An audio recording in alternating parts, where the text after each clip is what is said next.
Quand je me suis effondré au travail, les médecins ont appelé mes parents. Ils ne sont jamais venus. Ma famille poste une photo, journée sans drame. Des jours plus tard, mon père m'appelle, on a besoin de toi. Sans réfléchir à deux fois, Je m'appelle Camille, j'ai 29 ans, et jusqu'au mois dernier, j'étais la directrice marketing la plus dévouée de Valois et Associés, à la Défense. Mes collègues disaient en plaisantant que je vivais au bureau, et ils n'avaient pas entièrement tort. Le jour où je me suis effondré, je faisais une présentation à notre plus gros client potentiel. 1 minute, j'expliquais les projections trimestrielles, la suivante, la pièce s'est mise à tourner. Je me suis réveillé seul dans un lit d'hôpital, des tubes sortant de mes bras, des moniteurs bipant régulièrement à côté de moi. Le médecin a mentionné qu'ils avaient appelé mes contacts d'urgence, mes parents. En consultant mon téléphone, j'ai vu une notification indiquant que ma sœur Mélanie m'avait identifié sur une photo de famille. Ayant grandi en tant qu'aîné dans notre maison de classe moyenne à Lyon, j'ai appris très tôt que la responsabilité était mon rôle attitré dans la famille. Mes parents, Michel et Diane Leroy, avaient des attentes très différentes pour moi par rapport à ma sœur, Mélanie, qui a 4 ans de moins. Alors qu'on attendait de moi que je maintienne des notes parfaites, que j'aide aux tâches ménagères et que je donne le bon exemple, Mélanie était autorisée à se concentrer sur le plaisir et l'expression de soi. Notre maison d'enfance était confortable, mais fonctionnait selon des règles tacites. Papa travaillait comme conseiller en investissement dans une banque régionale, faisant de longues heures et ramenant à la maison un stress que nous évitions tous sur la pointe des pieds. Maman enseignait en CE2 à l'école primaire locale et avait toujours, d'une manière ou d'une autre, assez d'énergie pour assister à tous les récitals de danse et matchs de football de Mélanie. Mes concours académiques et mes tournois de débat restaient souvent sans spectateurs car ils coïncidaient avec les événements de Mélanie ou étaient simplement jugés moins excitants. Je me souviens encore de ma remise de diplôme de lycée où mes parents m'ont offert un ensemble de bagages pratiques pour l'université, tout en se plaignant des dépenses pour la fête des 18 ans de Mélanie le mois suivant. Le contraste était toujours frappant mais présenté comme normal. Quand j'ai été accepté à HEC Paris avec une bourse partielle, mes parents m'ont félicité, mais ont immédiatement expliqué que je devrais contracter des prêts étudiants et travailler à temps partiel pour couvrir les frais restants. 3 ans plus tard, lorsque Mélanie a décidé qu'elle voulait aller à l'ESMO pour étudier le design de mode, mes parents ont liquidé des investissements pour payer l'intégralité de ses frais de scolarité, son logement et ses frais de subsistance. Quand j'ai questionné cette disparité, maman m'a tapoté la main et a dit « Tu as toujours été l'indépendante, chérie. Mélanie a besoin de plus de soutien pour s'épanouir. » Après l'université, j'ai décroché un poste en marketing à Paris et j'ai construit ma carrière méthodiquement. Chaque promotion a été gagnée par des nuits blanches, des vacances sacrifiées et un dévouement incessant. Pendant ce temps, Mélanie passait d'un emploi à l'autre à Paris, appelant à la maison chaque fois que son loyer était dû ou que sa carte de crédit était au maximum. Mes parents répondaient toujours présents pour elle, m'appelant souvent ensuite pour discuter de leurs préoccupations financières, mais sans jamais lier ces inquiétudes à leur soutien continu pour ma sœur. Les réunions de famille sont devenues une performance prévisible. Mélanie arrivait en retard avec des histoires passionnantes sur sa vie sociale et ses activités créatives. Mes parents buvaient ses paroles tout en me demandant des nouvelles de mes cotisations à mon plan d'épargne retraite et si je consommais assez de fibres. Je suis devenu la personne qui résout les problèmes de la famille, celle que tout le monde appelait pour des solutions pratiques, mais jamais pour célébrer. Quand j'ai accepté le poste chez Valois et Associés à Paris il y a 5 ans, la distance accrue par rapport à Lyon m'a apporté un certain soulagement. Nos interactions familiales se sont installées dans un schéma d'appels mensuels obligatoires et de visites annuelles pour les fêtes qui semblaient de plus en plus vides. J'ai maintenu des relations polies mais distantes avec tout le monde, me disant que c'était simplement ainsi que fonctionnaient les dynamiques familiales adultes. Ma vie à Paris tournait autour de ma carrière. J'ai acheté un bel appartement d'une chambre avec des fenêtres allant du sol au plafond donnant sur la Seine, mais je profitais rarement de la vue. Ma journée type commençait à 5h30 du matin et se terminait bien après 21h. Les week-ends étaient consacrés à rattraper le travail sur des projets plutôt qu'à nouer des amitiés ou à sortir. Les quelques amis que je gardais étaient principalement des collègues de travail qui comprenaient mon dévouement à l'avancement professionnel. La promotion au poste de directrice marketing senior l'année dernière est arrivée avec une augmentation substantielle et une augmentation encore plus substantielle de responsabilité. On m'a confié 3 clients majeurs et on attendait de moi que je fasse croître leur compte d'au moins 20% par an. La pression était intense, mais je l'ai accueillie comme une validation de ma valeur. Alors que ma vie personnelle se flétrissait, ma réputation professionnelle de fiabilité et de perfectionnisme s'épanouissait. En y repensant, les signes avant-coureurs étaient là des mois avant mon effondrement, des maux de tête persistants qu'aucun analgésique en vente libre ne pouvait soulager, une fatigue qui rendait même les tâches simples monumentales, des étourdissements occasionnels lorsque je me levais trop vite. Mais reconnaître ces symptômes aurait signifié ralentir, et ralentir me semblait être un échec. J'ai donc continué à forcer, convaincu qu'après la prochaine échéance, la prochaine présentation, le prochain trimestre, je prendrais enfin le temps de me reposer et de récupérer. Mon appartement n'était plus qu'un endroit pour me doucher et changer de vêtements. Le réfrigérateur ne contenait que du café infusé à froid, des barres protéinées et du yaourt périmé. Mon seul plaisir était un matelas cher que je justifiais comme un investissement dans l'efficacité, me permettant de maximiser les heures limitées que je consacrais au sommeil. J'avais créé une vie qui paraissait impressionnante sur le papier mais qui semblait de plus en plus vide en réalité. À l'approche de mon 30e anniversaire, je me suis retrouvé à travailler plus dur que jamais, comme si atteindre ce jalon sans avoir atteint un niveau de succès indéfini constituerait un échec personnel. Mon patron avait laissé entendre qu'un poste de directrice pourrait se libérer d'ici la fin de l'année, et j'étais déterminé à être le choix évident. Cette détermination finirait par m'envoyer à l'hôpital, bien que je n'ai aucun moyen de le savoir à l'époque. Le week-end précédant mon effondrement a été entièrement passé au bureau à préparer la présentation de lundi pour le groupe Horizon, un client potentiel qui pourrait augmenter les revenus de notre département de 30%. J'ai commandé des livraisons à mon bureau, bu d'innombrables tasses de café et ignoré le mal de tête de plus en plus sévère qui avait commencé le vendredi après-midi. Le dimanche soir, ma vision se brouillait parfois, m'obligeant à prendre de courtes pauses avant de continuer à peaufiner les diapositives de la présentation. Le lundi matin est arrivé avec un sentiment de pressentiment. Lorsque mon réveil a sonné à 4h30, j'ai eu du mal à lever la tête de l'oreiller. Le mal de tête s'était transformé en quelque chose de monstrueux, pulsant derrière mes yeux et s'enroulant autour de la base de mon crâne. Les étourdissements qui avaient été occasionnels étaient maintenant persistants, rendant le simple fait de prendre une douche une tâche précaire. J'ai sauté le petit déjeuner, sachant par expérience que la nourriture pourrait aggraver la nausée. J'ai appliqué plus de maquillage pour cacher la pâleur de ma peau et les cernes sous mes yeux. La présentation du groupe Horizon était prévue pour 10 heures, et rien de moins qu'une incapacité physique ne m'aurait fait la manquer. En y repensant, c'est exactement ce que je vivais, mais je refusais de le reconnaître. La salle de conférence était bondée de clients potentiels et de notre équipe de direction. Le projecteur projetait une lumière crue qui intensifiait mon mal de tête, mais j'ai souri à travers la douleur et me suis lancé dans ma présentation soigneusement répétée. Au bout de 15 minutes, les mots sur mes fiches ont commencé à danser. J'ai serré plus fort le pupitre, déterminé à continuer.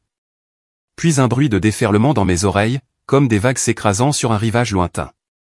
La pièce a basculé, les visages se sont brouillés, et l'obscurité a commencé à envahir les bords de ma vision. Mon dernier souvenir cohérent était celui de mon patron se précipitant en avant alors que je commençais à m'effondrer. Puis rien que des fragments, des voix criant à quelqu'un d'appeler le SAMU, le sol froid contre ma joue, des ambulanciers posant des questions que je ne pouvais pas tout à fait saisir, la sirène hurlant alors que l'ambulance naviguait dans le trafic de Paris, un médecin projetant une lumière dans mes yeux aux urgences, la piqûre vive d'une aiguille de perfusion. Puis une inconscience miséricordieuse. Je me suis réveillé des heures plus tard dans une chambre d'hôpital, désorienté et seul. Un moniteur bipait régulièrement à côté de moi et mon bras était attaché à un support de perfusion par un mince tube. Une infirmière a remarqué que j'étais réveillé et s'est approchée avec une gentillesse efficace. « Rebonjour », dit-elle en vérifiant mes signes vitaux. « Je suis Nathalie. Vous avez fait une belle frayeur à tout le monde. » Ma gorge était à vif, rendant la parole difficile. « Que s'est-il passé ? Vous vous êtes effondré pendant une présentation. Votre tension artérielle a chuté brutalement et vous étiez sévèrement déshydraté. Le médecin viendra bientôt pour discuter de votre état, mais vous devrez rester avec nous quelques jours. » Elle m'a aidé à siroter de l'eau avec une paille, le liquide frais étant un baume pour ma gorge desséchée. Lorsque le médecin est arrivé, une femme dans la cinquantaine avec des yeux bienveillants et un air pragmatique, le diagnostic a été posé avec une préoccupation directe. « Mademoiselle Leroy, vous souffrez d'un épuisement sévère, d'une déshydratation dangereuse et d'une tension artérielle alarmante. Votre corps est essentiellement en train de s'arrêter à cause du stress chronique et de la négligence de vous-même. Quand avez-vous mangé un vrai repas ou dormi plus de 4 heures pour la dernière fois ? » Je ne pouvais pas me souvenir, ce qui était une réponse suffisante. Le médecin a continué en expliquant que mes tendances de bourreau de travail avaient poussé mon corps au-delà de ses limites. Sans changement significatif de mode de vie, je risquais de graves conséquences pour ma santé à long terme. Je devrais rester hospitalisé pour surveillance et traitement pendant au moins 3 jours. Nous avons contacté vos personnes à joindre en cas d'urgence, a-t-elle ajouté. Vos parents, c'est bien ça? Nous avons laissé des messages expliquant la situation. Un poids froid s'est installé dans mon estomac. J'ai su immédiatement qu'il ne viendrait pas. Paris était à 2 heures de TGV de Lyon, et mon hospitalisation ne serait pas considérée comme une priorité dans leur monde. Pourtant, une partie enfantine de moi espérait que peut-être, cette fois, ce serait différent. Après le départ du médecin, l'infirmière Nathalie m'a aidé à m'installer plus confortablement, arrangeant les oreillers et ajustant le lit en position semi-inclinée. Contrairement à certains autres membres du personnel, elle semblait remarquer que personne n'était venu s'asseoir avec moi, me tenir la main ou apporter des effets personnels de la maison. Ces petites gentillesses, comme apporter une couverture supplémentaire ou passer quelques minutes à discuter en vérifiant mes signes vitaux, sont devenus des points d'ancrage dans les heures solitaires. La chambre d'hôpital était stérile et impersonnelle. Le bip rythmé des moniteurs et le grincement des chaussures à semelles de caoutchouc dans le couloir étaient mes seuls compagnons. Une petite fenêtre offrait une vue sur une autre aile de l'hôpital, des murs gris et des fenêtres identiques me renvoyant mon isolement. Le temps s'étirait et se contractait, étrangement marqué uniquement par les horaires de médication et les changements de quart. Le soir, aucun membre de ma famille n'était arrivé ni n'avait appelé l'hôpital. J'ai demandé mon téléphone à Nathalie, qui avait été rangé avec mes effets personnels. La batterie était faible, mais il restait assez de charge pour que je puisse vérifier mes messages. Il y avait plusieurs SMS inquiets de mon patron et de mes collègues, mais rien de mes parents ou de ma sœur. Instinctivement, j'ai ouvert Instagram, une habitude lorsque je me sentais déconnecté. La première publication dans mon fil d'actualité m'a coupé le souffle. Mélanie avait posté une photo prise au chalet d'été de notre famille sur le lac d'Annecy, en Haute-Savoie. L'image montrait mes parents, ma sœur, ma tante, mon oncle et mes cousins réunis sur le quai, tout le monde souriant largement sous la lumière dorée de l'après-midi. L'horodatage indiquait qu'elle avait été postée seulement 2 heures après mon effondrement. La légende disait « Journée en famille sans le drame ». Béni moment en famille passe des drames. Je fixais l'écran, essayant de comprendre ce que je voyais. Ce rassemblement n'avait pas été planifié spontanément. La semaine annuelle de notre famille au chalet du lac était une tradition qui nécessitait une coordination des mois à l'avance pour s'adapter aux horaires de chacun. Je n'avais pas été invité. Pendant que j'étais allongé dans un lit d'hôpital, ma famille profitait délibérément d'un moment ensemble sans moi, et ma sœur célébrait publiquement mon absence. Les commentaires sous la photo ont enfoncé le couteau un peu plus profondément. Ma cousine Amélie avait écrit « Tellement paisible cette année ». Ma mère avait répondu avec des émojis cœur et une journée parfaite avec des gens parfaits. Même mon père, habituellement réservé, avait commenté « Meilleure journée au lac depuis des années ». En parcourant les commentaires, la douleur physique dans mon corps semblait fusionner avec la blessure émotionnelle infligée. Mon rythme cardiaque a suffisamment augmenté pour déclencher une alerte sur le moniteur, ramenant Nathalie dans ma chambre. Elle m'a trouvé agrippé à mon téléphone, les larmes coulant sur mon visage. « Qu'est-ce qu'il y a ? Vous avez mal ?» demanda-t-elle immédiatement, vérifiant ma perfusion et mes moniteurs. « Ma famille » ai-je réussi à dire, tournant le téléphone pour lui montrer l'image. « Ils sont tous ensemble. Ils ne me l'ont même pas dit. Et maintenant que je suis ici. » Je n'ai pas pu terminer la phrase. Nathalie a regardé le téléphone, puis moi, la compassion remplissant son expression. Elle a doucement pris l'appareil et l'a posé sur la table de chevet. Parfois, la famille dans laquelle nous naissons n'est pas la famille qui nous mérite, dit-elle doucement, ajustant mes couvertures. Je suis infirmière depuis 23 ans et j'ai vu ça plus de fois que je ne peux le compter. Mais j'ai aussi vu des gens créer leur propre famille avec les gens qui sont réellement présents. Ces mots étaient à la fois un réconfort et une confirmation de ce que je soupçonnais depuis longtemps mais que je n'avais pas pu admettre. Alors que la nuit tombait sur Paris, j'étais allongé dans le lit d'hôpital, seul, mais d'une certaine manière moins seul après la gentillesse de Nathalie, commençant le processus douloureux de voir ma famille clairement pour la première fois. La chambre d'hôpital est devenue plus calme alors que le quart de nuit commençait, avec seulement la douce lueur des moniteurs et les vérifications occasionnelles du personnel de nuit brisant l'obscurité. Le sommeil m'échappait malgré les médicaments et l'épuisement. L'image de ma famille réunie sans moi tournait en boucle dans mon esprit, ainsi que la légende qui révélait si nonchalamment comment ils me voyaient vraiment, comme un drame dont ils étaient plus heureux sans. Le choc initial a cédé la place à des vagues de douleur qui semblaient physiques, me serrant la poitrine et me coupant le souffle. J'avais toujours soupçonné que j'étais moins chéri que ma sœur, mais voir une preuve aussi explicite d'être non seulement moins aimé, mais activement exclu, m'a frappé avec une force inattendue. La trahison semblait à la fois nouvelle et ancienne, une confirmation simultanée des peurs que je portais depuis l'enfance. Nathalie est revenue vers minuit pour vérifier mes signes vitaux, remarquant immédiatement mon visage taché de larmes et le plateau de dîner intact. Toujours réveillé. L'analgésique devrait vous aider à dormir, dit-elle en vérifiant les moniteurs. Ce n'est pas ce genre de douleur, ai-je répondu, ma voix rauque. Elle a hoché la tête en signe de compréhension et s'est assise sur le bord du lit, un geste qui allait au-delà du devoir professionnel. Vous voulez en parler? Parfois, c'est plus facile avec un étranger. Peut-être que c'était les médicaments, la vulnérabilité de la maladie, ou simplement le fait d'avoir atteint mon point de rupture. Mais les mots ont commencé à jaillir. Je lui ai raconté des fragments de mon histoire familiale, le schéma d'être la responsable qui était perpétuellement mise de côté, comment j'avais construit toute mon identité autour du fait d'être utile et productive parce qu'être aimé pour moi-même n'avait jamais semblé être une option. Je n'arrête pas de penser à toutes les fois où j'ai tout laissé tomber pour les aider, ai-je avoué. L'année dernière, j'ai pris le TGV pour Lyon avec 2 heures de préavis quand mon père a eu besoin d'aide pour organiser leurs documents fiscaux. J'ai manqué un événement professionnel majeur pour aider ma sœur à déménager après que ses colocataires soient partis soudainement. Quand maman a eu besoin d'une nouvelle voiture, j'ai fait des recherches sur des modèles pendant des semaines et j'ai négocié avec le concessionnaire en son nom. Mais quand c'est moi qui ai besoin, ils ne sont nulle part, a terminé Nathalie doucement.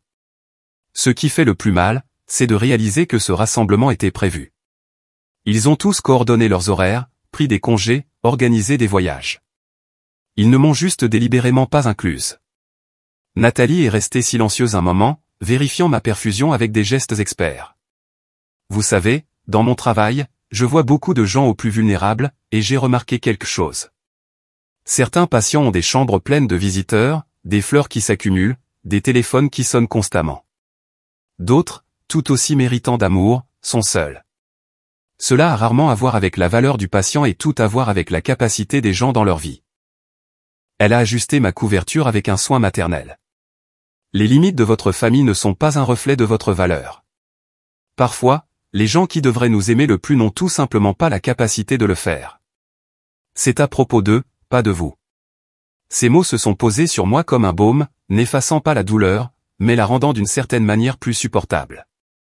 Après son départ, je suis resté éveillé, considérant les schémas qui avaient défini ma vie. Chaque souvenir a pris un nouveau sens à la lumière de la photo de famille et de la légende.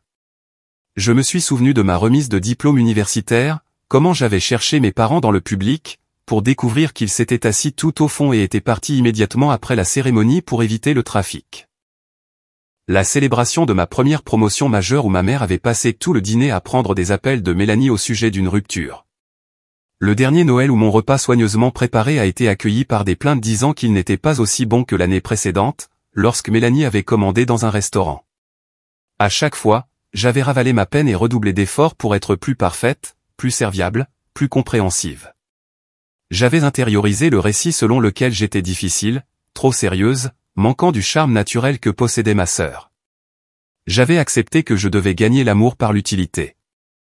Le schéma s'étendait au-delà de la famille. J'avais peu d'amis proches parce que j'avais du mal à croire que quelqu'un voudrait de ma compagnie à moins que je ne fournisse quelque chose de tangible. Mes relations amoureuses se dissolvaient inévitablement lorsque les partenaires devenaient frustrés par mon incapacité à prioriser la connexion sur le travail. Même mon succès professionnel, le seul domaine où mon dévouement semblait récompensé, m'avait finalement conduite à ce lit d'hôpital.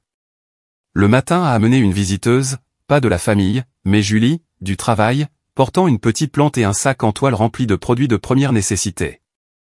Julie était la coordinatrice de projet de notre département, quelqu'un avec qui j'avais travaillé étroitement, mais avec qui je n'avais jamais socialisé en dehors du bureau. Son arrivée était inattendue et touchante. Tout le bureau parle de ce qui s'est passé, dit-elle en posant la plante sur le rebord de la fenêtre. Je pensais que tu pourrais avoir besoin de quelques trucs. Elle a déballé le sac, un chargeur de téléphone, du shampoing sec, un baume à lèvres, un roman de poche, des chaussettes confortables, de petits conforts qui révélaient une considération réfléchie de ce qu'exigeait un séjour à l'hôpital. Merci, dis-je, sincèrement ému. Tu n'étais pas obligé de faire ça. Bien sûr que si, répondit-elle simplement. Nous sommes une équipe, n'est-ce pas? Et une équipe prend soin des siens. Sa visite n'a duré que 30 minutes avant qu'elle ne doive retourner au travail. Mais cela a changé quelque chose dans ma perspective. Cette collègue, avec qui je n'avais jamais partagé de confidences personnelles ou de moments sociaux, avait montré plus d'attention sincère que ma propre famille. Elle avait remarqué que j'étais seul et avait agi pour m'apporter du réconfort. Au fil de la journée, j'ai pris une décision qui semblait à la fois petite et monumentale. Je ne commenterai ni ne réagirai à la photo de ma sœur. Auparavant, j'aurais ravalé ma peine et posté quelque chose de positif, maintenant la façade de l'harmonie familiale. Mais alors que je prenais mon téléphone, j'ai senti une vague d'épuisement qui n'avait rien à voir avec mon état physique. J'ai reposé le téléphone sans ouvrir l'application. Pour la première fois, j'ai choisi de ne pas participer à la performance du bonheur familial. J'ai mis les notifications en silencieux car je remarquais que mon rythme cardiaque augmentait chaque fois que le téléphone vibrait.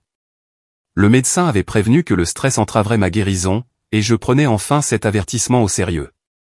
Cette nuit-là, après une journée de tests médicaux et de repos forcé, j'ai dormi profondément pour la première fois depuis des mois. Sans la pression de répondre, de réparer, de maintenir les apparences, mon corps s'est abandonné à la guérison dont il avait désespérément besoin. C'était un petit acte d'auto-préservation, mais il semblait être le premier pas sur un nouveau chemin.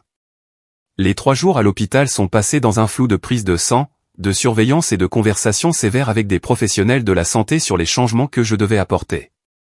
Le docteur Renaud, une cardiologue consultée pour mon cas, a été particulièrement directe. « Votre corps vous envoie des messages que vous ignorez », a-t-elle dit en examinant mon dossier. Le stress chronique, le manque de sommeil et une mauvaise alimentation vous exposent à de graves problèmes cardiovasculaires malgré votre jeune âge. Cet effondrement était un avertissement. Le prochain pourrait causer des dommages permanents. Elle m'a prescrit des médicaments pour stabiliser ma tension artérielle et a défini des modifications de mode de vie qui semblaient simples mais qui nécessiteraient de démanteler toute la structure de ma vie quotidienne. 8 heures de sommeil par nuit, des repas nutritifs réguliers, de l'exercice qui n'incluait pas de courir entre les réunions et, le plus difficile, la réduction du stress. Votre corps ne fait pas la différence entre fuir un prédateur et se dépêcher pour respecter une échéance professionnelle, a-t-elle expliqué. Les deux déclenchent la même réponse au stress. Vous avez vécu dans un état constant de lutte ou de fuite et votre système est en train de s'arrêter pour protester.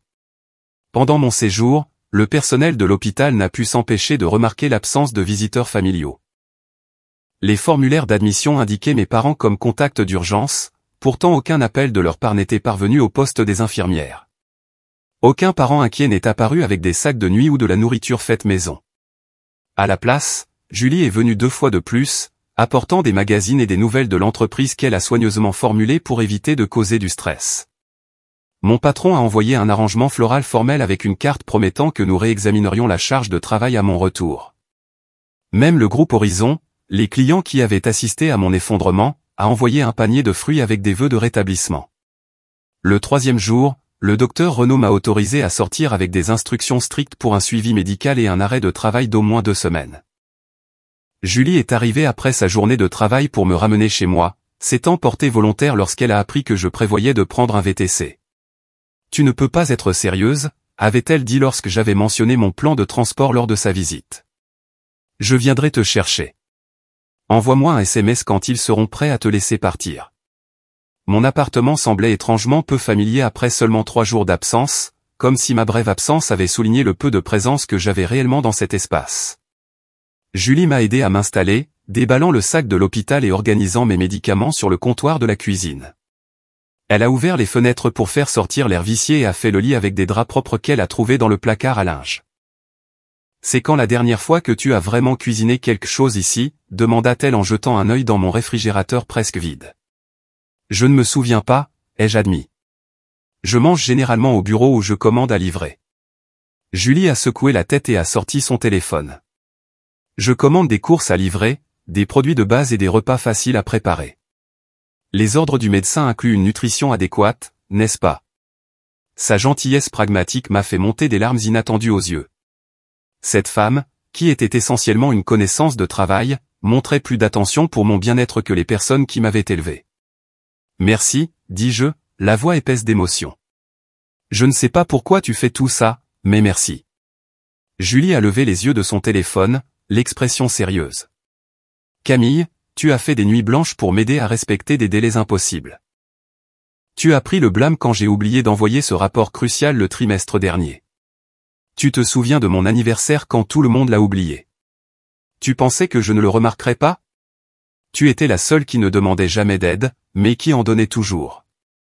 Ces mots sont restés avec moi après son départ, après m'avoir arraché la promesse que je me reposerais vraiment et que j'appellerais si j'avais besoin de quoi que ce soit. L'appartement semblait à la fois vide et paisible en son absence. Pour la première fois depuis des années, je n'avais nulle part où aller, pas de délais imminents, pas de présentation à préparer. Le silence était désorientant, mais est progressivement devenu réconfortant. J'ai suivi les ordres du médecin avec la même diligence que j'appliquais habituellement aux tâches professionnelles. J'ai pris les médicaments à des heures précises, préparé des repas simples avec les courses que Julie avait commandées, et je me suis réellement assise à ma petite table à manger pour les manger plutôt que de me pencher sur un clavier. J'ai dormi 10 heures d'affilée la première nuit à la maison, me réveillant désorienté, mais remarquablement lucide. Le deuxième jour de ma convalescence à la maison s'est déroulé de la même manière. J'ai découvert que je pouvais m'asseoir sur mon balcon et voir réellement un bout de la Seine entre les bâtiments voisins, quelque chose que je n'avais jamais remarqué auparavant. J'ai commencé le roman que Julie avait apporté à l'hôpital, me perdant dans la fiction pour la première fois depuis des années. J'ai évité de consulter mes emails professionnels, une retenue qui a d'abord provoqué une anxiété physique, mais qui est progressivement devenue plus facile. Ce n'est que le soir que je me suis souvenu de mon téléphone en silencieux. Sans doute des messages professionnels s'étaient accumulés, et je devrais au moins vérifier si quelque chose d'urgent nécessitait mon attention malgré mon arrêt maladie. Quand j'ai finalement réactivé les notifications, le téléphone a commencé à vibrer continuellement, les alertes s'empilant les unes sur les autres. 36 appels manqués, 22 messages vocaux, 47 SMS. Mon rythme cardiaque a immédiatement grimpé, l'anxiété familière revenant en force. Mais en triant les notifications, j'ai réalisé quelque chose d'étrange. Aucun des appels manqués ou des messages n'était arrivé pendant mon séjour à l'hôpital. Ils avaient tous commencé la veille au soir vers 19 h et s'étaient poursuivis avec une fréquence croissante toute la nuit et la journée, tous provenant de mes parents et de ma sœur. Le SMS le plus récent, reçu seulement 20 minutes plus tôt, était de mon père. Nous avons besoin de toi. Réponds immédiatement. Aucune mention de mon hospitalisation. Aucune inquiétude pour mon état. Aucune reconnaissance du rassemblement familial dont j'avais été exclu. Juste des demandes urgentes pour mon attention maintenant qu'ils avaient besoin de quelque chose. Je me suis assise sur mon canapé, téléphone à la main, et j'ai commencé à écouter les messages vocaux dans l'ordre chronologique. La voix de ma mère est venue en premier, désinvolte, comme si nous nous étions parlé récemment. Camille, chérie, rappelle-moi quand tu auras ce message. Nous avons un petit problème avec l'entreprise de Mélanie, et nous avons besoin de ton expertise financière. Les messages suivants ont progressivement augmenté en urgence, mon père prenant le relais pour expliquer que la boutique de vêtements de Mélanie était en train de faire faillite et qu'ils avaient investi pas mal d'argent pour l'aider à la lancer il y a 6 mois. De l'argent dont je ne savais rien, provenant de leur compte de retraite. Nous devons trouver comment récupérer une partie de ces pertes, a expliqué mon père dans le message numéro 7. Ta sœur est dévastée et ta mère est hors d'elle d'inquiétude. Rappelle-nous. Au message 15, ma mère pleurait, me suppliant de répondre, disant qu'il n'avait personne d'autre vers qui se tourner. La voix de ma sœur est apparue dans le message 18, en colère plutôt que suppliante. Je n'arrive pas à croire que tu ignores tout le monde alors que nous sommes en crise. C'est tellement typique de toi de disparaître quand la famille a réellement besoin de toi. Le dernier message, laissé par mon père il y a juste 1 heure, a rendu la demande spécifique claire. Camille, nous avons besoin que tu transfères 15 000 € pour aider à couvrir les paiements du prêt commercial pendant que nous réglons ça. Ce ne sera qu'un prêt à court terme. Appelle-moi immédiatement pour organiser le virement. 15 000 €, une somme qui représentait la majeure partie de mes économies d'urgence, des fonds que j'avais méthodiquement constitués au fil des années grâce à une budgétisation minutieuse. De l'argent qui devait être mon filet de sécurité, maintenant attendu pour nettoyer un gâchis dont je ne savais rien. Alors que la réalité de leurs attentes s'installait, j'ai senti ma poitrine se serrer et un mal de tête commencer à revenir. Mon corps réagissait physiquement au stress de leur demande. Exactement ce contre quoi le docteur Renaud m'avait mis en garde. J'ai posé le téléphone et j'ai consciemment pris de profondes respirations jusqu'à ce que les symptômes s'atténuent. J'ai eu une envie presque automatique de répondre, de régler la situation. D'être la fille fiable dont ils ne semblaient se souvenir que lorsqu'ils avaient besoin de quelque chose. Mes doigts ont plané au-dessus du téléphone, prêts à rappeler et à organiser le virement. Malgré ma propre santé et mes finances précaires, l'attraction des schémas de toute une vie était puissante, la peur de les décevoir profondément ancrée. Mais quelque chose avait changé pendant mon séjour à l'hôpital. Le contraste saisissant entre l'inquiétude sincère de Julie et l'absence totale de ma famille pendant ma crise médicale ne pouvait être ignoré. La réalité que j'avais été délibérément exclu d'un rassemblement familial tandis que ma sœur célébrait publiquement mon absence comme un soulagement ne pouvait être rationalisée. Pour la première fois, j'ai vu avec une clarté parfaite que ce schéma ne finirait jamais à moins que je n'y mette fin moi-même. Ils continueraient à prendre ce que j'offrais, à m'exclure quand cela leur convenait, et à ne revenir que lorsqu'ils auraient besoin de ressources. Et je continuerai à m'épuiser en essayant de gagner l'amour qui aurait dû être donné gratuitement. J'ai posé le téléphone sur la table basse sans rappeler. À la place, je me suis fait une tasse de thé, j'ai enroulé une couverture autour de mes épaules et je suis retourné à mon roman. La décision de ne pas répondre immédiatement semblait à la fois terrifiante et libératrice, un petit acte d'autoprotection qui représentait un changement sismique dans ma compréhension de l'obligation familiale. Le lendemain matin, le nombre d'appels manqués était passé à 42. Les messages vocaux sont devenus de plus en plus détaillés sur la situation financière à laquelle ma famille était confrontée. Selon mon père, ils avaient investi 60 000 € de leurs économies de retraite dans le lancement de la boutique de vêtements de Mélanie. L'entreprise n'avait pas réussi à décoller, les dépenses dépassant de loin les revenus pendant 6 mois consécutifs. Maintenant, les créanciers appelaient et le propriétaire de l'espace commercial menaçait d'expulsion. L'argent avait été donné à Mélanie sans document de prêt formel ni examen du plan d'affaires, basé uniquement sur son enthousiasme et quelques croquis de vêtements. Mon père, qui m'avait fait la leçon sur la responsabilité financière depuis l'enfance, avait apparemment abandonné tous ses principes lorsqu'il s'agissait des rêves de ma sœur. Nous avons cru en sa vision, a-t-il expliqué dans un message, la voix sur la défensive. Elle a juste besoin d'un peu plus de temps pour que ça marche. Les messages de ma mère se concentraient sur le bilan émotionnel, décrivant Mélanie comme complètement dévastée et se blâmant elle-même, bien que son propre message vocal suggérait le contraire. J'ai tout fait correctement, a insisté ma sœur dans son message. Le marché n'est tout simplement pas prêt pour mes créations. Et papa ne m'a pas donné assez de capital de démarrage pour vraiment le faire correctement. Le montant spécifique qu'il voulait de moi, 15 000 €, était qualifié de prêt temporaire pour maintenir les choses à flot pendant qu'il trouvait une solution plus permanente. Mais j'avais déjà entendu des promesses similaires à plus petite échelle. Il y a 3 ans, j'avais fourni 5 000 € quand Mélanie avait eu besoin de rembourser une dette de carte de crédit. 2 ans avant cela, j'avais contribué à hauteur de 3 000 € pour remplacer le chauffe-eau de mes parents qui était tombé en panne en hiver. Aucune des deux sommes n'avait été remboursée, et toute mention de remboursement avait été accueillie par des sentiments blessés et des rappels de l'obligation familiale. En examinant les messages, je me suis surprise à calculer mentalement si je pouvais me permettre de les aider. Les 15 000 € de mon fonds d'urgence représentaient des années d'épargne minutieuse, souvent au détriment de mon confort personnel ou de mes expériences.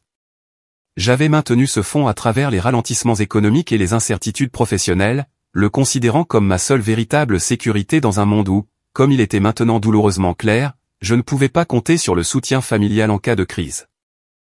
Si je vidais ces économies maintenant, je n'aurais aucun coussin financier pendant mon arrêt maladie. Mon assurance maladie couvrait la plupart des frais d'hospitalisation, mais la franchise et les quotes-parts étaient encore substantielles. Les changements de mode de vie prescrits par mes médecins, y compris une nourriture de meilleure qualité et des heures de travail réduites, auraient un impact sur mon budget, et il n'y avait aucune garantie que je ne rencontrerais pas d'autres problèmes de santé nécessitant un arrêt de travail.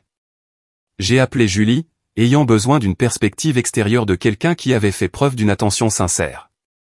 Ils veulent combien, s'est-elle exclamé quand j'ai expliqué la situation. Après ne même pas avoir vérifié si tu étais en vie à l'hôpital. C'est insensé, Camille. Je sais que ça a l'air mal, me suis-je surprise à dire, le réflexe de défendre ma famille encore fort, mais ils sont dans une situation vraiment difficile. Une situation qu'ils ont créée en donnant à ta sœur de l'argent pour une entreprise sans plan, a souligné Julie. Et maintenant ils s'attendent à ce que tu sacrifies ta sécurité financière alors que tu te remets littéralement d'une crise de santé que leur comportement a aidé à causer. Sa franchise était surprenante mais clarifiante. Exposée si clairement, l'absurdité de la situation était impossible à ignorer. Pourtant, des années de conditionnement rendaient l'idée de refuser leur demande comme une trahison.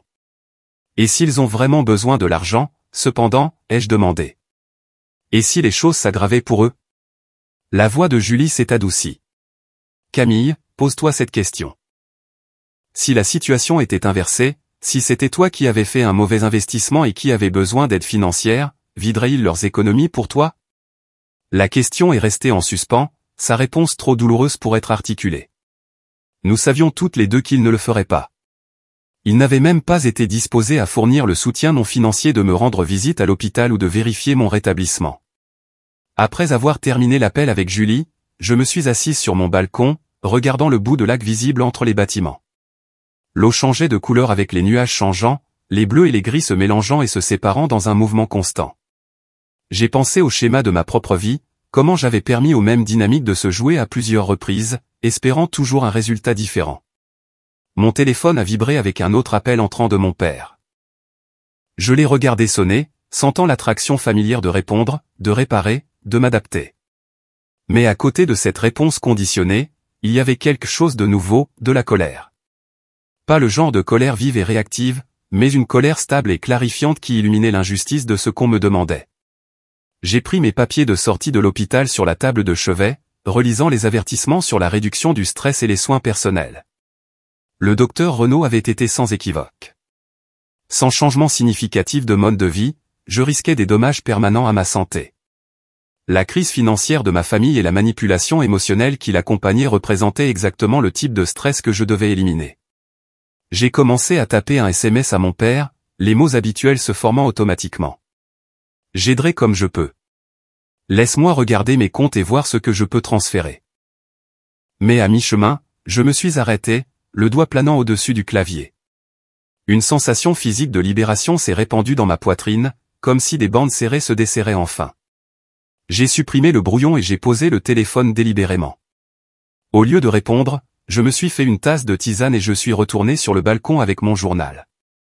Pour la première fois, j'ai écrit honnêtement sur ma dynamique familiale, mettant en mots les schémas que j'avais observés mais jamais reconnus. J'ai documenté les cas spécifiques de traitement inégal, les fois où on m'avait appelé à l'aide mais exclu des célébrations, le message constant que ma valeur était liée à mon utilité. L'acte d'écrire ces vérités était à la fois douloureux et libérateur. Voir les schémas exposés dans ma propre écriture les rendait impossibles à rejeter comme des incidents isolés ou des malentendus. C'était une dynamique de toute une vie et elle continuerait à moins que je ne choisisse une réponse différente. J'ai décidé d'attendre de me sentir plus forte, tant physiquement qu'émotionnellement, avant de m'engager avec les demandes de ma famille. Ma santé devait passer en premier, un concept si étranger qu'il semblait presque égoïste. Mais l'alternative, me jeter à nouveau dans le rôle de réparatrice familiale au détriment de ma guérison, n'était plus une option que je pouvais accepter. Ce soir-là, j'ai préparé un dîner simple mais nutritif et je l'ai mangé à ma table à manger, regardant les lumières de la ville commencer à illuminer le crépuscule. Pour la première fois de ma vie d'adulte, je mettais consciemment mon propre bien-être avant les attentes des autres. La culpabilité était présente, mais plus écrasante. À côté d'elle grandissait quelque chose de peu familier, mais d'essentiel, le respect de soi. J'avais sous-estimé la détermination de ma famille. Le matin de mon 5e jour à la maison après l'hôpital, des coups secs à la porte de mon appartement m'ont réveillé en sursaut. Désorienté et encore faible de mon épreuve médicale, j'ai enfilé un peignoir et je me suis approché prudemment de la porte.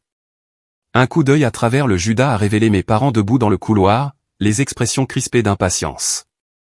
Mon cœur s'est immédiatement mis à battre la chamade, les symptômes physiques du stress revenant instantanément. Je n'avais pas répondu à leurs appels ni à leurs messages, un silence sans précédent dans notre dynamique familiale. Bien sûr, ils avaient escaladé en se présentant à l'improviste, un voyage de 2 heures en TGV de Lyon à Paris. J'ai ouvert la porte, encore sous le choc de les voir dans mon immeuble. Ma mère a eu un léger hoquet en voyant mon apparence, qui, je le savais, montrait les effets persistants de mon effondrement. Des cernes ombraient mes yeux, et j'avais perdu du poids que je ne pouvais pas me permettre de perdre, mes vêtements flottant sur ma silhouette. « Camille », s'est exclamée ma mère, « tu as l'air mal en point. » As-tu été malade? La question a confirmé ce que je soupçonnais déjà. Il n'avait pas écouté les messages de l'hôpital. Il n'avait aucune idée que j'avais été hospitalisé. Oui, ai-je dit simplement. J'étais à l'hôpital pendant 3 jours la semaine dernière. Je me suis effondré pendant une présentation au travail. Une lueur d'inquiétude a traversé le visage de mon père, rapidement remplacé par son objectif. Ça fait des jours qu'on t'appelle. Pourquoi n'as-tu pas répondu? Pas de questions sur mon état. Pas d'expression d'inquiétude ou d'offre d'aide, juste de l'irritation que je n'ai pas été disponible quand on avait besoin de moi. Entrez, dis-je en reculant de la porte. Nous devrions parler. Ils sont entrés dans mon appartement avec l'évaluation légèrement critique qu'il apportait toujours à mes lieux de vie, leurs yeux cataloguant ce qu'ils percevaient comme des preuves de mon style de vie trop sérieux et axé sur le travail. Ma mère a immédiatement commencé à redresser des objets sur la table basse, une action habituelle qui m'a soudainement semblé intrusive plutôt qu'utile. Nous n'aurions pas eu à faire tout ce chemin si tu avais simplement répondu à ton téléphone, a commencé mon père, s'asseyant sur le canapé sans y être invité. C'est une urgence familiale, Camille. L'entreprise de ta sœur est en train de faire faillite, et nous avons besoin de ton aide pour sauver la situation. Nous avons investi la plupart de nos fonds de retraite supplémentaires, a ajouté ma mère, se perchant à côté de lui. Nous avons cru au rêve de Mélanie. Je suis resté debout, rassemblant mes forces pour ce qui devait être dit. Quand avez-vous fait cet investissement? Il y a environ 6 mois, a répondu mon père. Mélanie avait ses designs incroyables et le plan d'affaires semblait prometteur. Un plan d'affaires, ai-je répété. Puis-je le voir? Mes parents ont échangé un regard. C'était plutôt un plan verbal, a admis ma mère. Mais Mélanie était si passionnée par ça. Tu sais comme elle est créative. Et maintenant vous avez besoin de 15 000 € de ma part pour couvrir les paiements du prêt, ai-je dit, gardant ma voix égale. Parce que l'entreprise est en train de faire faillite. Elle ne fait pas faillite, a corrigé vivement mon père. Elle connaît des problèmes de trésorerie. Très courant dans les nouvelles entreprises. Saviez-vous que j'étais à l'hôpital, ai-je demandé, changeant de direction. Un autre échange de regards. Nous avons reçu un message d'un numéro inconnu, a dit ma mère vaguement. Mais nous avons été tellement submergés par cette situation. Je suppose que nous ne l'avons pas écouté. L'hôpital vous a appelé parce que je me suis effondré au travail à cause d'un épuisement sévère et d'une tension artérielle dangereusement basse, ai-je dit. J'étais inconsciente à mon admission. Ils ont utilisé les coordonnées d'urgence de mon dossier personnel. Vous étiez listé comme mes contacts d'urgence. Mon père s'est agité inconfortablement. Nous ne savions pas que c'était grave. Vous ne saviez pas parce que vous n'avez pas écouté les messages, ai-je corrigé. Et vous n'avez pas écouté parce que vous étiez tous au chalet du lac pour un rassemblement familial auquel je n'étais pas invité. La mention du chalet du lac a fait légèrement rougir ma mère. C'était juste une petite réunion spontanée, a-t-elle commencé. Non, ce n'était pas le cas, ai-je interrompu, nous surprenant tous par ma fermeté. Notre semaine annuelle au chalet du lac nécessite une coordination des mois à l'avance. J'ai vu les photos que Mélanie a postées. Tout le monde était là sauf moi. Je me suis dirigé vers mon comptoir de cuisine et j'ai pris mes flacons de médicaments, les ramenant pour les montrer à mes parents. C'est ce que je prends maintenant pour stabiliser ma tension artérielle. Celui-ci est pour l'anxiété. Celui-ci est pour m'aider à dormir. Mon médecin dit que mon effondrement a été causé par un stress chronique et une négligence de moi-même. Elle dit que sans changement significatif de mode de vie, je risque des dommages permanents à ma santé. J'ai posé les flacons sur la table basse entre nous. Une partie de la réduction du stress consiste à réévaluer les relations qui y contribuent, y compris les relations familiales. L'expression de mon père s'est durcie. Qu'est-ce que tu essaies de dire exactement, Camille? Que tu n'aideras pas ta famille en cas de crise après tout ce que nous avons fait pour toi. La question est restée en suspens, époustouflante par son manque de conscience de soi. Après tout ce qu'ils avaient fait pour moi. J'ai pensé à la chambre d'hôpital vide, à la sœur qui célébrait mon absence, aux parents qui ne pouvaient pas prendre la peine d'écouter les messages les informant que leur fille était gravement malade. Je dis que je ne transférerai pas 15 000 € pour couvrir de mauvaises décisions financières dans lesquelles je n'ai eu aucune part, ai-je dit calmement. Je dis que je dois prioriser ma santé en ce moment sur ordre du médecin, et je dis que notre dynamique familiale doit changer si nous voulons avoir une relation à l'avenir. Les yeux de ma mère se sont remplis de larmes, sa réponse habituelle lorsqu'elle était confrontée. Comment peux-tu être si égoïste? Ta sœur est dévastée. Nous pourrions perdre nos économies de retraite. Je suis désolé que cela arrive, ai-je dit sincèrement. Je le suis vraiment. Mais utiliser mon fonds d'urgence pour retarder temporairement les conséquences de décisions sur lesquelles je n'ai pas été consulté n'est pas une solution. C'est un pansement qui ne traite pas le problème sous-jacent. Et quel est ce problème, a demandé mon père. Que je ne suis valorisé dans cette famille que lorsque je suis utile, ai-je répondu, la vérité que je n'avais jamais exprimée à voix haute émergeant enfin. Que je suis exclu des rassemblements familiaux mais qu'on attend de moi que je vide mon compte d'épargne en cas de besoin. Que ma sœur peut célébrer publiquement mon absence comme rendant les choses moins dramatiques et qu'aucun de vous n'est en désaccord ou ne me défend. Mon père s'est levé brusquement. C'est ridicule. Nous vous avons toujours traité, toi et ta sœur, de manière égale. Si tu te sens moins incluse, peut-être devrais-tu considérer que ta concentration constante sur le travail et la réussite te rend difficile à côtoyer.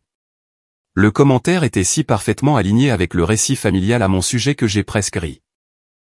Même maintenant, confronté aux preuves de leur négligence pendant ma crise de santé, ils trouvaient un moyen de me faire porter le chapeau. Je ne vous donnerai pas l'argent, ai-je dit fermement. Je ne peux pas me le permettre, financièrement ou émotionnellement. Je suis heureuse de fournir un soutien émotionnel pendant cette période difficile, mais mes économies doivent rester intactes pendant que je me rétablis. Je n'arrive pas à croire que tu abandonnerais ta famille comme ça, a dit ma mère, les larmes coulant maintenant librement. Après tout ce que nous avons sacrifié pour toi. Qu'avez-vous sacrifié exactement pour moi, ai-je demandé doucement. Parce que de mon point de vue, c'est moi qui ai fait tous les sacrifices. J'ai payé mes propres études pendant que vous couvriez la totalité des frais de scolarité de Mélanie. J'ai construit ma carrière sans soutien, manquant souvent des opportunités parce que je gérais des obligations familiales. J'ai fourni une aide financière à plusieurs reprises sans être remboursé. Et quand j'étais inconsciente dans un lit d'hôpital, vous vous amusiez tous au lac sans même savoir ou vous soucier de là où j'étais. Ma franchise les a choqués en un silence momentané. Puis mon père a rassemblé ses clés et s'est levé. Nous n'oublierons pas ça, Camille. Quand tu décideras de recommencer à agir comme un vrai membre de la famille, tu pourras nous appeler. Un vrai membre de la famille, ai-je répété, comme celui qui rendrait visite à sa fille à l'hôpital ou vérifierait si elle va bien après une urgence médicale, ou l'inclurait dans les rassemblements familiaux? Ma mère s'est levée aussi, essuyant ses larmes. Tu as changé, dit-elle d'un ton accusateur. Tu n'es pas la fille que nous avons élevée. Non, ai-je convenu. Je deviens enfin quelqu'un qui s'estime suffisamment pour poser des limites, et c'est en fait une bonne chose, même si ça ne semble pas être le cas en ce moment.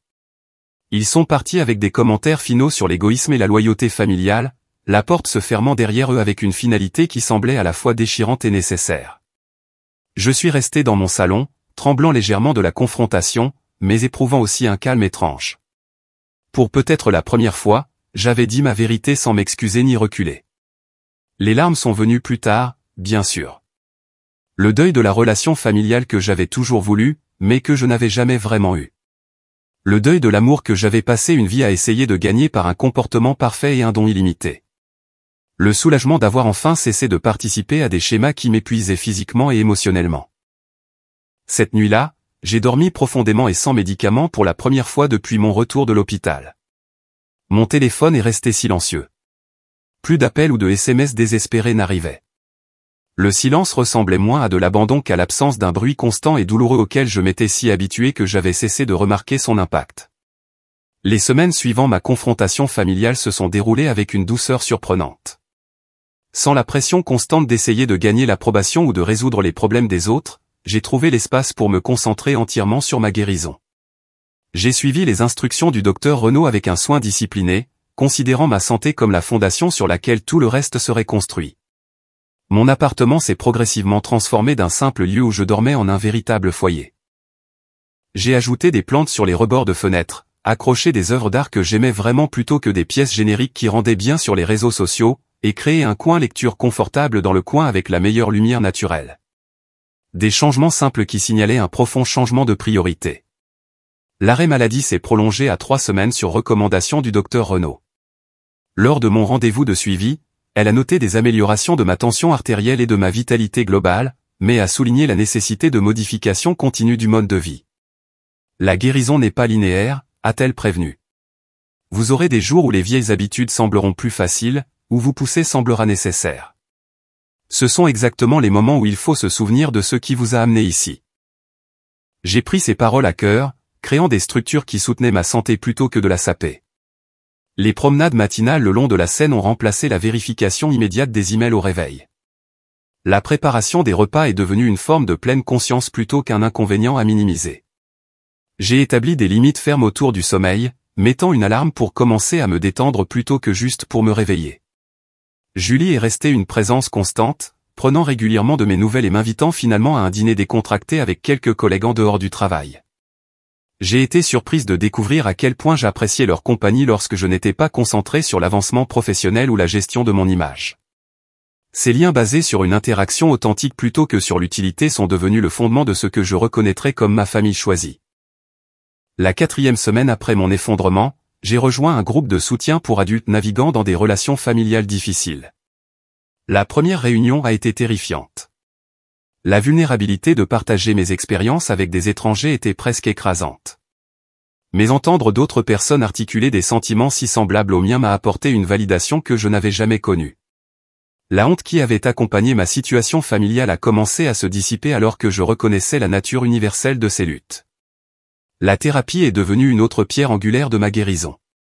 Le docteur André, une psychologue compatissante mais directe spécialisée dans les systèmes familiaux, m'a aidé à démêler les croyances qui avaient guidé mon comportement pendant des décennies.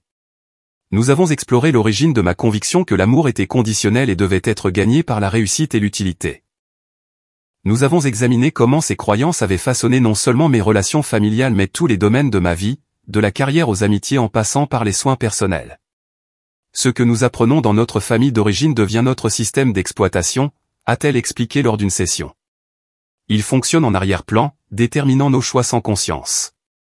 Votre tâche maintenant est de reconnaître quand cette ancienne programmation est en cours et de choisir consciemment des réponses différentes. Le processus de deuil a peut-être été l'aspect le plus difficile de la guérison. Reconnaître que ma famille pourrait ne jamais fournir l'amour et l'acceptation que je méritais signifiait faire le deuil des blessures passées et des espoirs futurs. Il y avait des jours où la perte semblait écrasante, où je remettais en question ma décision d'établir des limites, où l'attraction familière de retourner aux anciens schémas semblait presque irrésistible.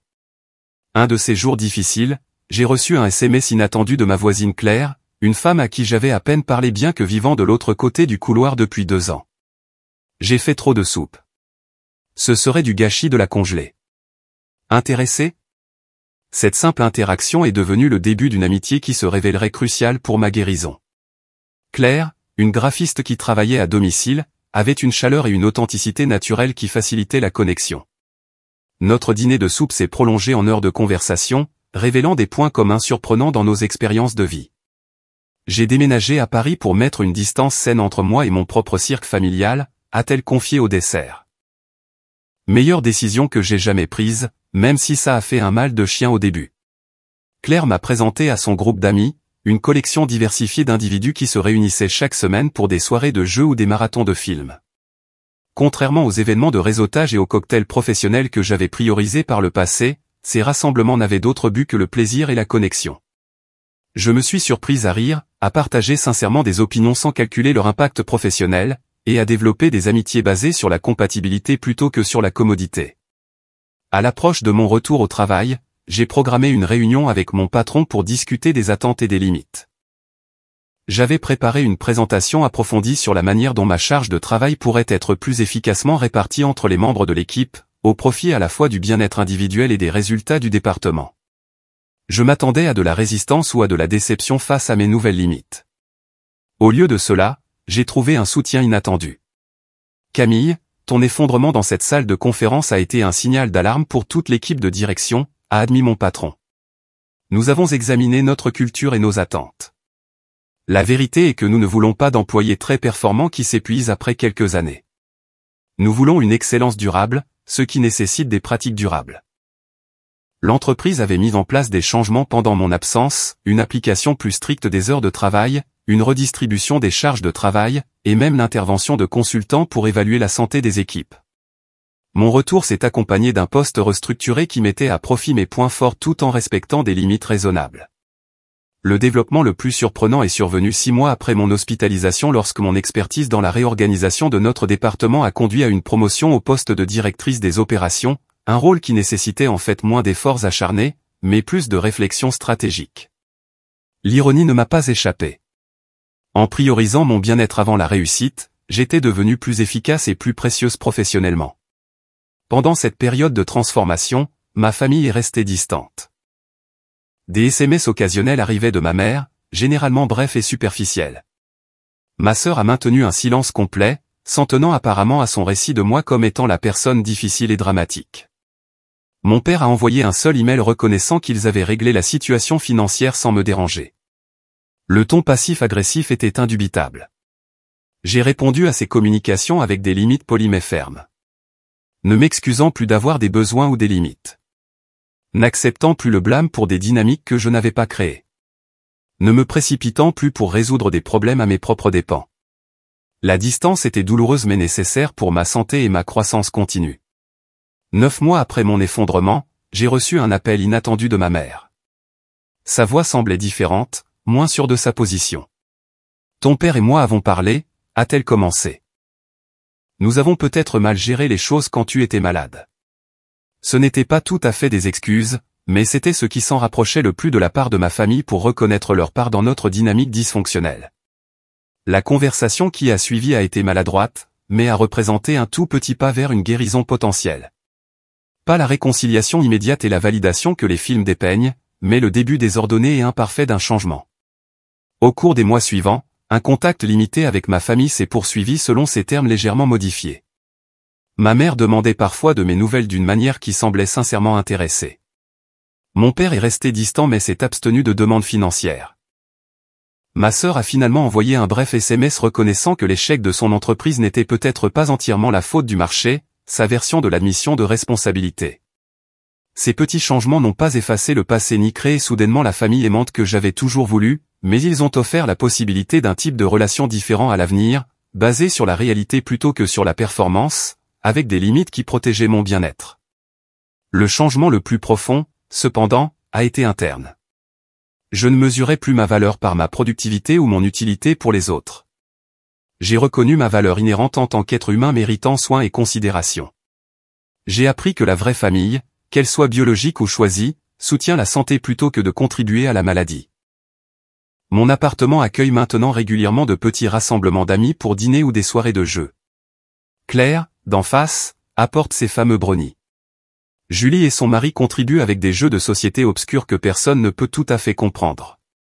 D'autres amis de mon groupe de soutien, du travail et de diverses activités créent une tapisserie de connexions qui semble à la fois sûre et stimulante. Le voyage de l'effondrement à la reconstruction n'a été ni rapide ni facile. Il y a encore des jours où les anciens schémas m'appellent, où l'envie de prouver ma valeur par un don et une action sans fin semble écrasante. Mais j'ai développé des outils pour reconnaître et rediriger ces impulsions avant qu'elles ne sapent ma santé. Peut-être que le résultat le plus inattendu de ma crise médicale a été de trouver du réconfort dans ma propre compagnie. La femme qui remplissait autrefois chaque instant d'activité pour éviter d'affronter le vide émotionnel apprécie maintenant les soirées tranquilles avec un livre, les matins à regarder le lever du soleil sur la Seine, les après-midi à explorer les quartiers de Paris sans programme ni horaire.